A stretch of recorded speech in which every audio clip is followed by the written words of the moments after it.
Welcome to Second Take, the show that focuses on the issues behind the news.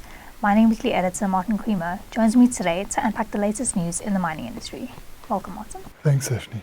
Now, South Africa could play a significant role for a more diversified supply chain of critical rare earths for the clean energy transition.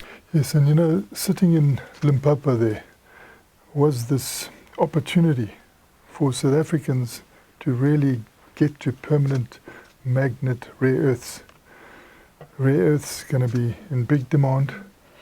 And here you have some company listed in London coming through, confirming that 4 vital rare earths are in this waste dump, you can call it, and now attracting United States government investment. I mean, it shows you that we're a bit fast asleep here, because here, a developmental finance agency of the United States government is prepared to fund this in order to ensure that it can get these vital rare earths.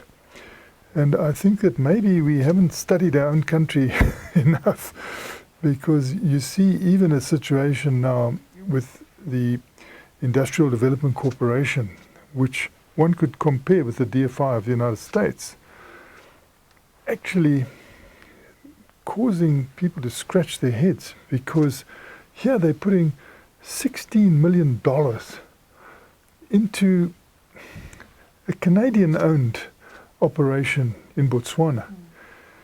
Also for manganese beneficiation that is going to be important in batteries.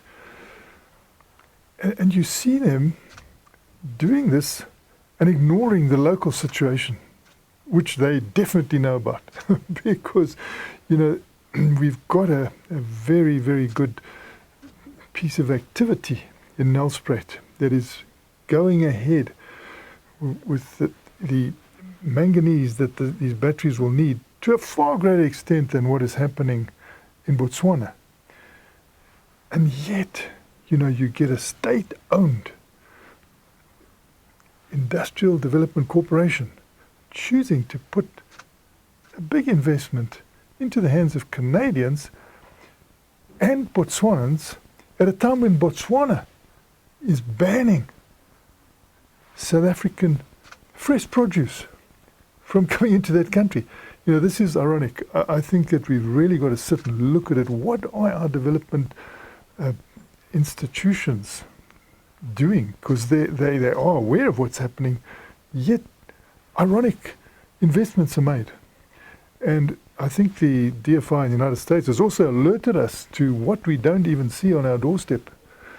So I think something needs to be done about this new era we're entering of critical metals.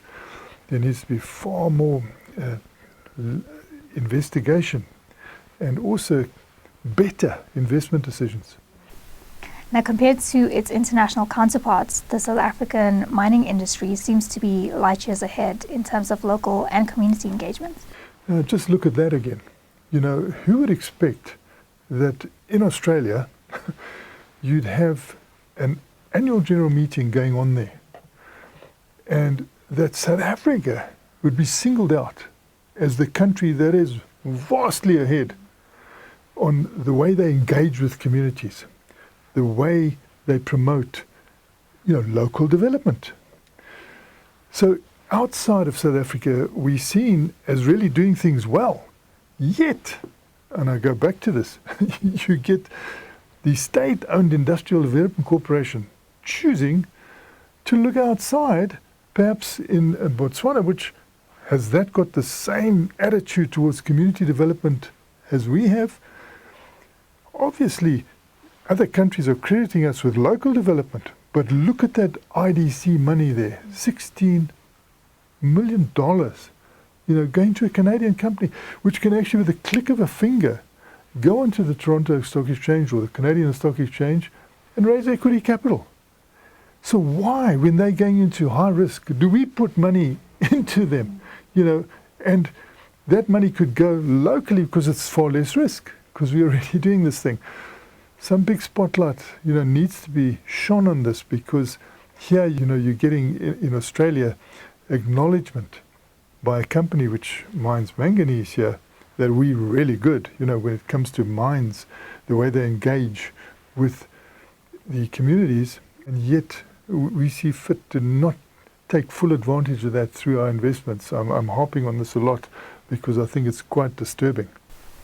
Lastly, tell us about Sibanye-Stillwater's 2 new renewable projects. And again, look at the mining industries, how quickly in South Africa they're going ahead with renewable energy. I mean, something like 111 billion rands worth of investments have gone into renewable energy. And here we've got Sibanye-Stillwater now moving forward to a position that will almost give it 45% of what it needs eventually, over time, with these latest investment decisions that have been taken, final investments on wind energy that they will buy in.